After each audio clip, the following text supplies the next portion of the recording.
Big TV భక్తి సమాచారం WhatsApp ఛానల్లో జాయిన్ అవ్వండి. అన్ని విశేషాలు ఎప్పటికప్పుడు తెలుసుకోండి.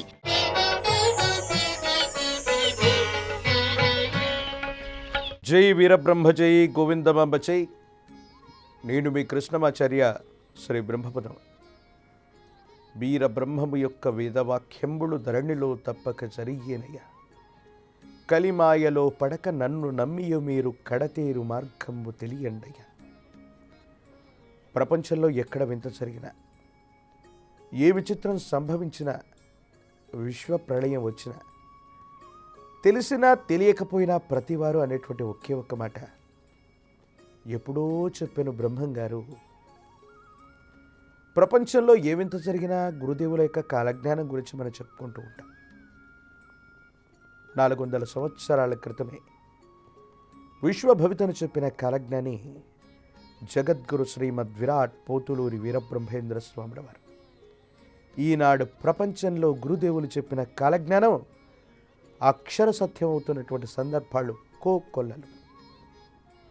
ఇటువంటి సందర్భంలో ఎన్నో విషయాలు ముందస్తుగా జరగబోతున్నవి, గతంలో జరిగినవి, వర్ధమానంలో జరుగుతున్న అంశాల గురించి ఈ కార్యక్రమంలో ప్రత్యేకంగా మనం తెలుసుకుంటూ ఉన్నాం. ఈ పరంపరలో మరికొన్ని సరికొత్త విషయాల్ని కాలజ్ఞానం గురించి ఈరోజు వినేటువంటి ప్రయత్నం చేద్దాం.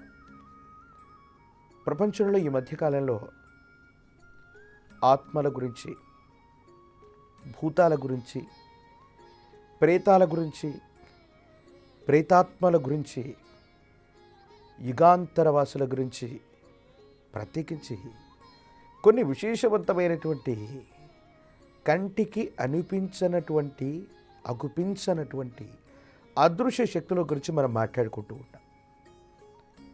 ఇది వాస్తవమా? ఇది నిజమా? దీనికి ఏదైనా శాస్త్ర ప్రమాణం ఉందా? వీటి గురించి ముందెవరైనా మహనీయులు చెప్పి ఉన్నారంటే వేదాలు, ఉపనిషత్తులు, ఇతిహాసాలు, ఇతరత్ర ధర్మశాస్త్రాలు మనకు ప్రామాణికంగా ఉన్నప్పటికీ కూడా మనందరికీ తెలియనటువంటి అంశం సాంద్ర సింధు వేదం, మరో వేదం, అదే శ్రీ కాలజ్ఞానం. విశ్వభవితగా చెప్పబడ్డటువంటి గురుదేవుల యొక్క కాలజ్ఞానంలో వింతలు, విచిత్రాలు, విశ్వ ప్రళయాలే కాదు, ఆ వింతల మధ్యలో ఇలాంటి అదృశ్యమైనటువంటి శక్తుల గురించి చెప్పబడి ఉంది. ఏముందయ్యా కాలజ్ఞానంలో? ఇలాంటి శక్తుల గురించి ఏమేం చెప్పారు, ఎలాంటి పరిస్థితులు ఉన్నాయన్నటువంటి విషయాన్ని గనక మనం పరిశీలిస్తే శ్రీ కాలజ్ఞానం 3,32,000 వాక్యాలతో ఉన్నటువంటి విశేషవంతమైనటువంటి స్థితిగతుల్లో కొన్ని కాలజ్ఞానం నుంచి సంగ్రహించిన వాక్యాలని మనం చూస్తే ఎలాంటి వింతలు, విచిత్రాలు, విశ్వప్రలయాలు కాదు, ఈ అదృశ్యకరమైనటువంటి శక్తులే కాదు, ఎలాంటి వింతలకి, విచిత్రాలకి ఇవి కారణమవుతాయి. నిజంగా భూతాలు, ప్రేతాలే కాదు, చనిపోయినటువంటి మనుషులు ఇంకా బ్రతికే ఉన్నారా? ఆత్మస్వరూపాల్లో వాళ్ళందరూ కూడా తిరుగుతూనే ఉన్నారా? దైవీ శక్తులు కూడా తేజో రూపంలోనూ, ఇలాంటి విశేషవంతమైన అదృశ్యకరమైన శక్తుల రూపంలోనూ కాపలా కాస్తూ ఉన్నాయా? ఈ విషయాన్ని ఈరోజు మనం తెలుసుకునేటువంటి ప్రయత్నం చేద్దాం. మీ అందరికీ వింతే అనిపించవచ్చు, విచిత్రం అనిపించవచ్చు. విశ్వభవితను చెప్పిన కాలజ్ఞాని వీరబ్రహ్మేంద్ర స్వామి వారు చెప్పిన ఏ మాట కూడా అసత్యం అవ్వలేదు. అటువంటి మహనీయుడే వీటి గురించి వివరించాడంటే ఇది ముమ్మాటికి వాస్తవం, ఇది సత్యం, సత్యం, సత్యం. శ్రీ గురుదేవుల యొక్క కాలజ్ఞానంలో ఇలాంటి వాక్యాలు ఉన్నాయి. లేపాక్షి బసవన్న రంకెలేసేను, యాగంటి బసవన్న అంతకు పెరిగేను, శ్రీశైల బసవన్న రౌద్ర రూపంబు దాల్చేను, తిరువళ్ళూరు వీర రాఘవస్వామి విగ్రహం నుండి వింతైన నవ్వులొచ్చేను, మధుర మీనాక్షి మనుషులతో మాటలాడేను, వెంకటేశ్వరుడి గర్భగుడిలో 1000 వింతలు పుట్టేను, తాడిపత్రిలో మేక మాట్లాడేను, శ్రీశైల మల్లన్న విగ్రహము కంపించేను, కనకన నిప్పులే రాలేను, కృష్ణమ్మ కనకదుర్గమ్మ ముక్కు పోగును తాకేను. ఇలా వింతైన విచిత్రవంతమైనటువంటి అంశాలను రాస్తూ గోల్కొండ, మైసూరు, హంపి, గండికోట వంటి సామ్రాజ్యాల గురించి రాశారు. విశేషవంతమైనటువంటి ఈ గోల్కొండలో 16 శక్తులు కలిగినటువంటి 16 చేతులు కలిగినటువంటి విశేషవంతమైన కాళికాశక్తే అక్కడ తిరుగుతుందన్నటువంటి ప్రస్తావన కూడా గురుదేవుల కాలజ్ఞానంలో ఉంది. వీటన్నిటికీ కూడా మించి తెలంగాణ మండలికం, తెలంగాణలో విశేషవంతమైనటువంటి మరో అద్భుతమైనటువంటి సామ్రాజ్యం కాకతీయ కళా తోరణం, కాకతీయ సామ్రాజ్యం ఓరుగల్లు పట్టణం గురించి కూడా ఒక గొప్ప ప్రస్తావన ఇందులో ఉంది. ఇందాక మనం అనుకున్నాం ఆత్మల గురించి, గతించిపోయిన వ్యక్తుల గురించి, లేదా కొన్ని అదృశ్యకరమైనటువంటి శక్తుల గురించి వీరబ్రహ్మేంద్ర స్వాముల వారి కాలజ్ఞానంలో ఏదైనా చెప్పుకున్నారా? అవును, ప్రతాపరుద్రుడి యొక్క విశేషవంతమైనటువంటి ఆత్మ, ఆ కాకతీయ కళా తోరణం, ఆ ఓరుగల్లులో ఉన్నటువంటి ఆ చరిత్ర ఆనవాళ్ల చుట్టూ ఇంకా ఈ కాకతీయ సామ్రాజ్య అధినేత ప్రతాపరుద్రుడి యొక్క ఆత్మ తిరుగుతూ ఉంది అని గురుదేవుల యొక్క కాలజ్ఞాన సారం. ఎంత గొప్ప మాట! అలాగే మరో ముఖ్యమైనటువంటి అంశం, శ్రీశైలంలో పాతాళగంగలో పచ్చని రాగి రూపంలో చంద్రగుప్త మౌర్యుడికి కూడా శాప విమోచనం అయ్యేను. ఆయన యొక్క ఆత్మ కూడా ఇంకా శాప విమోచనానికి నోచుకోలేని స్థితిగతుల్లో పాతాళగంగలో ఉండిపోయింది. ఇలాంటి మాటలు వింటే, చరిత్రను ఒక్కసారి తిరిగి చూస్తే, ఈ మధ్యకాలంలో ఎన్నో సినిమాలు మనం చూస్తున్నాం. ఆ సినిమాల్లో కొన్ని వందల సంవత్సరాల క్రితం, ఒక 400 ఏళ్ళు, 500 ఏళ్ల క్రితం ఈ ప్రపంచాన్ని, ఈ రాజ్యాలని పరిపాలించినటువంటి రాజులు, వాళ్లకు సంబంధించిన అద్భుతమైన చరిత్రతో వారి యొక్క ఆత్మ ఈనాడు ఈ 21వ శతాబ్దంలో ఉంటే ఎలా ఉంటుందని కొన్ని సినిమాలు వచ్చాయి. నిజంగా అవన్నీ సినిమాలే అనుకున్నాం, గత జన్మల నేపథ్యమే అనుకున్నాం. కానీ విషయం ఏంటంటే, ఈ కాకతీయ కళా తోరణంలో ప్రతాపరుద్రుడి యొక్క ఆత్మ ఇంకా తిరుగుతూనే ఉంది. ఆనాడు విశ్వవిఖ్యాతం పొందినటువంటి కాకతీయ కళా తోరణంలో ప్రతాపరుద్రుడి యొక్క ఆత్మ ఇంకా సంచరిస్తూనే ఉంది అంటే, సమీపమైన భవిష్యత్తులో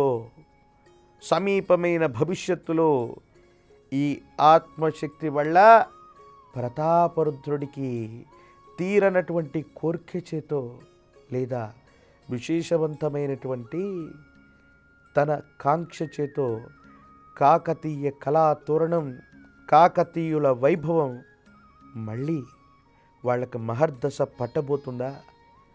ఓరుగల్లు పట్టణమో, వరంగల్లు పట్టణమో, లేక కాకతీయ కళా తోరణమో భారతదేశానికి మరో దిక్సూచి కాబోతుందా? శ్రీ గురుదేవుల యొక్క కాలజ్ఞానాన్ని అనుసరించి చూస్తే కూడా కాకతీయుల వైభవానికి సాక్షిభూతమైనటువంటి ఆనవాళ్లు కలిగినటువంటి ఈ కట్టడాలు ఒక గొప్ప రాజధాని నగరంగా రూపు సంతరించుకోబోతున్నాయి. తెలంగాణ రాష్ట్రానికి సమీపమైన భవిష్యత్తులో ఈ కాకతీయ కళా తోరణం రాజధాని ప్రాంతంగా ఏర్పడబోతున్నటువంటి గొప్ప అంశానికి ఇది నాంది ప్రస్తావన కాబోతోంది. ఆనాటి చక్రవర్తుడు వందల సంవత్సరాల వారికి సంబంధించినటువంటి చరిత్ర, ఆ పునాదుల్లో వారి యొక్క చరిత్ర సమాధి అయిపోయిందని మనం అనుకుంటున్నాం. కానీ ఆ చరిత్ర పుటల మధ్యలో, ఆ శిథిలాల మధ్యలో నకారాత్మకమైనటువంటి, అదృశ్యకరమైనటువంటి శక్తుల రూపంలో ప్రతాపరుద్రుడు ఇంకా తిరుగుతున్నాడా? తనకి తీరని కోరిక ఏముంది? తన యొక్క ఆత్మ అంతిమ సంస్కారాల తర్వాత కూడా ఇంకా ఏదైనా కోరుకుంటుందా? ప్రతాపరుద్రుడి యొక్క మరణం కూడా ఒక మిస్టరీయా? ప్రతాపరుద్రుడు అనాయాసం మరణాన్ని పొందాడా? సరైన అంతిమ సంస్కారాలకి తన యొక్క శరీరం నోచుకోలేదా? లేదా తన శరీరం నుండి విడిపడ్డ ఆత్మ ఒక ప్రబలమైనటువంటి కోరిక చేత ఇంకా అక్కడెక్కడే తిరుగుతోందా? ఏమో. గురుదేవుల యొక్క కాలజ్ఞానంలో ఎన్నో విశేషవంతమైనటువంటి సామ్రాజ్యాల గురించి చెబుతూ ఈ కాకతీయ కళా తోరణంలో ఈ ప్రతాపరుద్రుడి యొక్క ఆత్మ ఇంకా సంచరిస్తుందని గురుదేవుల కాలజ్ఞానం, ప్రత్యేకించి ఓరుగల్లు గొప్ప పట్టణమవుతుంది, నగరంగా భాసిల్లబోతుంది. తెలంగాణ రాష్ట్రానికి సమీపమైనటువంటి భవిష్యత్తులో ఓరుగల్లు పట్టణంతో కూడినటువంటి భూభాగం రాజధానిగా మారిపోయినా కూడా ఆశ్చర్యం లేదని గురుదేవులు వీరబ్రహ్మేంద్ర స్వాముల వారు కాలజ్ఞానంలో చెప్పారు. అలాగే ప్రత్యేకించి పరమేశ్వరుని పూజించే ముందు నందిని నమస్కరించుకుంటాం. ప్రతి ప్రాచీనమైనటువంటి ఆలయ ప్రాంగణంలో కూడా నందీశ్వరుడు కొలువై ఉంటాడు స్వామివారికి అభిముఖంగా. నందిని దర్శించుకుంటే కానీ పరమేశ్వరుడి దర్శనాన్ని మనం చేసుకో. ఇది మన యొక్క సంప్రదాయాల్లో ఉన్నటువంటి గొప్ప భాగం. అయితే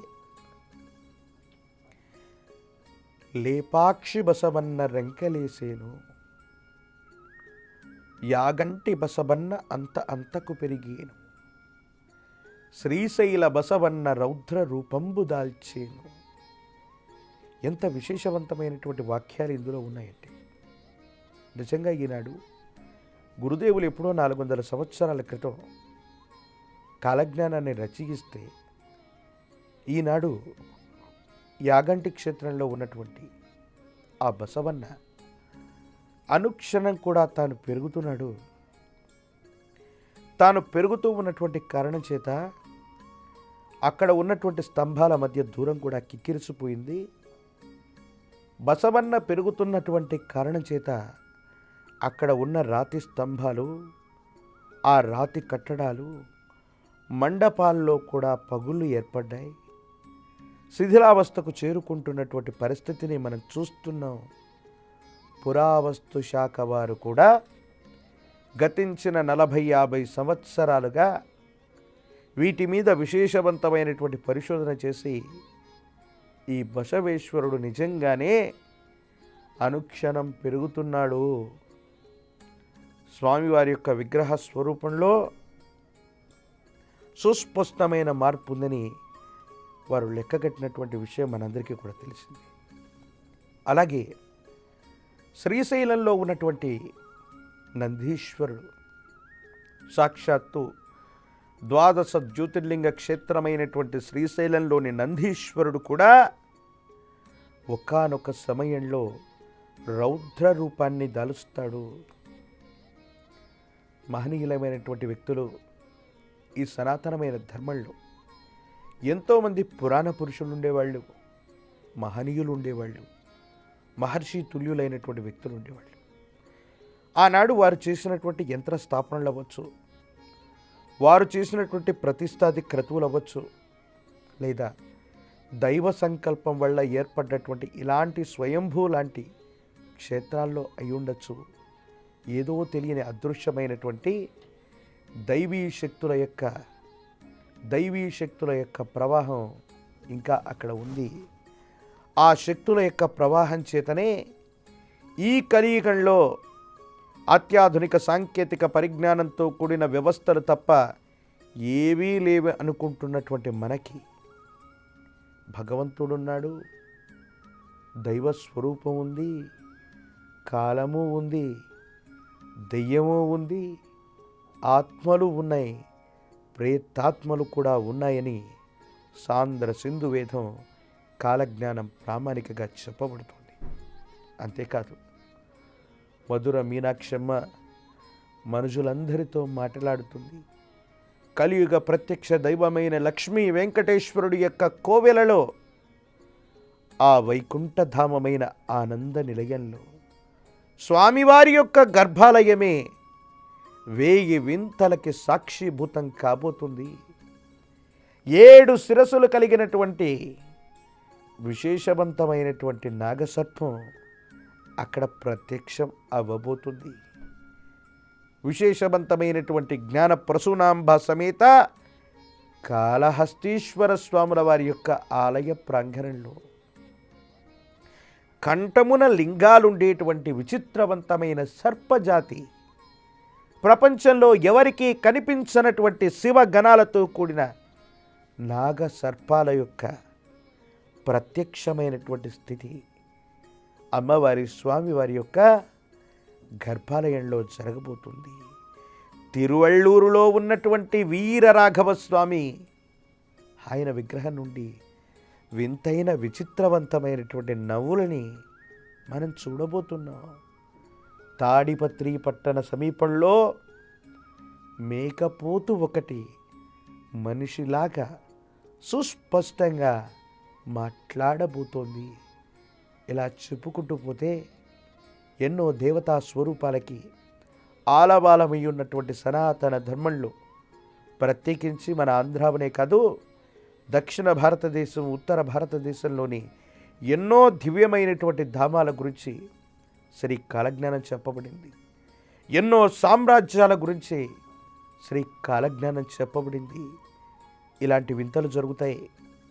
కొన్ని అద్భుతమైనటువంటి శక్తుల యొక్క ప్రేరణ చేత అద్వితీయమైనటువంటి వింతైనటువంటి విచిత్రవంతమైనటువంటి సంఘటనలు జరుగుతాయి. ఈనాడు మనం పూజించేది రాళ్ళని కాదు, ఆ రాళ్లలో కూడా దైవీ శక్తులు కొలువై ఉన్నాయి. ఆ దైవీ శక్తులే రాతి విగ్రహాల నుండి మనుషులతో నేరుగా మాట్లాడతాయి. వాటికి విశేషవంతమైనటువంటి తేజోరూపం రావటం వల్ల యాగంటి బసవన్న అంతకు పెరిగేను, లేపాక్షి బసవన్న రెంకెలేసేను, శ్రీశైల బసవన్న రౌద్ర రూపం దాల్చేనన్న గురుదేవుల యొక్క కాలజ్ఞాన వచనాలు మరొక్కసారి నిజం కాబోతున్నాయి. మరికొన్ని క్షేత్రాలలో గణపతి, కార్తికేయుడు, కుమారస్వామి, ఆంజనేయ స్వామి, అమ్మవారు, వీరభద్రుడు, కాలభైరవుడు, దుర్గా, చండికా పరమేశ్వరి, ఇలాగా ఎన్నో దేవతాగణాలన్నీ కూడా ఊరికి పంపబడతాయి. దుష్టులను శిక్షించడానికి అనేక అద్భుతమైనటువంటి స్థితిగతుల్లో ఈ కలియుగంలో ఈ దేవతామూర్తుల ఆలయ ప్రాంగణాల్లో మనుషులతో నేరుగా వీరందరూ కూడా మాట్లాడబోతున్నారు. అంటే దైవశక్తులు కూడా అదృశ్య రూపం నుండి సదృశ్య రూపంలో మాట్లాడే అవకాశం ఉంది. కాకతీయ ప్రతాపరుద్రుని వంటి అద్భుతమైనటువంటి సామ్రాజ్య అధినేత కూడా మళ్ళీ తన యొక్క ఆత్మస్వరూపం నుండి బయటకు వస్తూ తన కాకతీయ కళా తోరణ వైభవాన్ని మళ్ళీ చాటబోతున్నాడేమోనన్న విషయాన్ని శ్రీ గురుదేవుల యొక్క కాలజ్ఞానాన్ని గనక ఒక్కసారి మనం పరిశీలన చేస్తే ఇలాంటి విషయాలు కోకొల్లలుగా మనకు తెలిసే అవకాశం ఉంది. మరో ముఖ్యమైనటువంటి అంశం, మన భాగ్యనగరం హైదరాబాదు గోల్కొండ సామ్రాజ్యం గురించి మనకు తెలుసు. శ్రీ గురుదేవులు వీరబ్రహ్మేంద్ర స్వాముల వారు కూడా 400 సంవత్సరాల క్రితం ఈ గోల్కొండ పట్టణాన్ని, నగరాన్ని స్వామివారు సందర్శన చేశారు. ఆనాటి నవాబుల యొక్క వారి యొక్క ఆహ్వానం మేరకి గురుదేవుల కాలజ్ఞానంలో గోల్కొండ గురించి ఏం రాసిందో తెలుసా? అద్భుతమైన చరిత్రకు ఆనవాళ్ళైనటువంటి గోల్కొండలో 16 శక్తులు గల కామిని పిశాచి ఇప్పటికీ తిరుగుతూనే ఉంది. మనకు కంటికి కనిపించేవి, కంటికి కనిపించనివి ఎన్నో ఉన్నాయి. భూతాలు, ప్రేతాలు, పిశాచాలు ఇవన్నీ లేవు, ఆత్మలు లేవు అని మనం అనుకుంటున్నాం. కానీ గురుదేవుల యొక్క సాంద్ర సింధువేదమైనటువంటి కాలజ్ఞానంలో దైవీ శక్తులు, దుష్టశక్తులు, భూతప్రేత పిశాచాలు, అలాగే కోర్కెలు తీరనటువంటి ఆత్మలు, ఇంకా చారిత్రాత్మకమైన ఆనవాళ్లలో అలాగే తిరుగుతున్నాయని గురుదేవుల యొక్క కాలజ్ఞాన వచనాన్ని అనుసరించి మనం తెలుసుకోవచ్చు.